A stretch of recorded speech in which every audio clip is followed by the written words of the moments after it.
Hello everyone and welcome to another video. Now today we're taking an updated look at the Intel UHD 730 graphics found inside the i5-11400.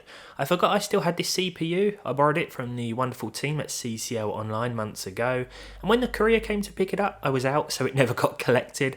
If anyone from CCL is watching, first of all thanks again, and second of all please get in touch and I'll happily get this back to you. In the meantime though, definitely check out CCL Online for all of your computing needs. I'll leave a link below. But let's get into it and take the i5-11400 for another spin, this time in a handful of modern titles. We've made plenty of gaming with no graphics card videos using the Athlon 3000G, so it's only fair that we give this another chance. I'm primarily using the latest 101.1121 beta drivers for today's tests, and first up it's Battlefield 2042. This will run with 25 FPS on average at 720p low with 25% dynamic scaling enabled. The chip is paired with 16 gigs of 3200MHz dual channel DDR4, and while some maps will hit 30 FPS quite a lot of the time, the 3-game average was a bit less than that. The footage here is from a bot match for convenience sake, but the figures were taken from online games. In Cyberpunk 2077 we set the game to run at a static 50% of 720p resolution with the low settings and crowd density.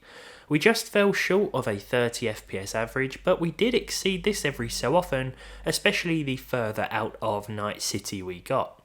Interestingly, the UHD 730 graphics are exclusive to the 11400 and 11400T, and I'm not sure where I was going with that information, but if you want a slightly better iGPU experience, then the 11500 uses UHD 750 graphics, though from a CPU point of view, it's probably not worth the extra money. A result I was pleasantly surprised with was GTA San Andreas, the definitive edition, which at 720p hit a 50 FPS average. Areas like Idlewood and Ganton performed a little worse than the industrial area surrounding the airport, for example, and performance went from anywhere between 30 to 75 FPS, hence the respectable average. We are currently losing a lot of the visual effects that can make this definitive edition stand out, and you have to ask yourself whether it would make more sense to just play the original title and get over 60 frames per second almost all of the time. With that said, if you want to play this version, then you can do so with this CPU and no discrete GPU. Okay, so I must warn you about flashing images for our Halo Infinite result. Underneath this flickering mess was a 30 FPS average frame rate. I tried using older drivers to try and remedy this issue, but the game wouldn't start, so we can either play the game like this, or we can just have it crash every time. Damned if we do, and damned if we don't, I guess.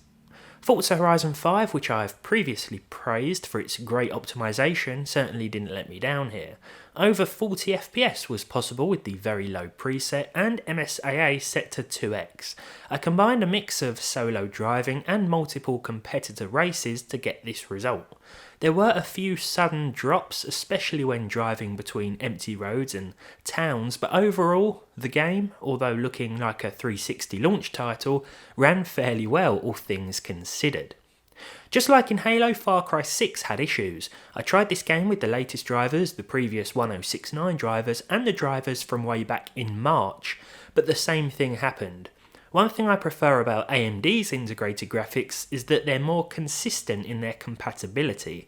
Still, I'm sure this could be fixed with driver updates. It might even only be a problem that's specific to me and my hardware. To finalise, here's a look at Crysis Remastered. This runs at 30 FPS with 720p and the low settings once again. There are some noticeable dips here and there, as I'm sure you can pick up from the frame time graph on the left of the screen.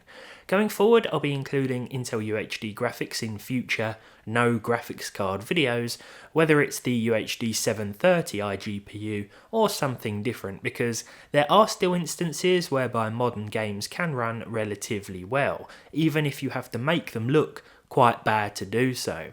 As always, thank you for watching. Thanks again to CCL, whose i5 I've accidentally been borrowing for months.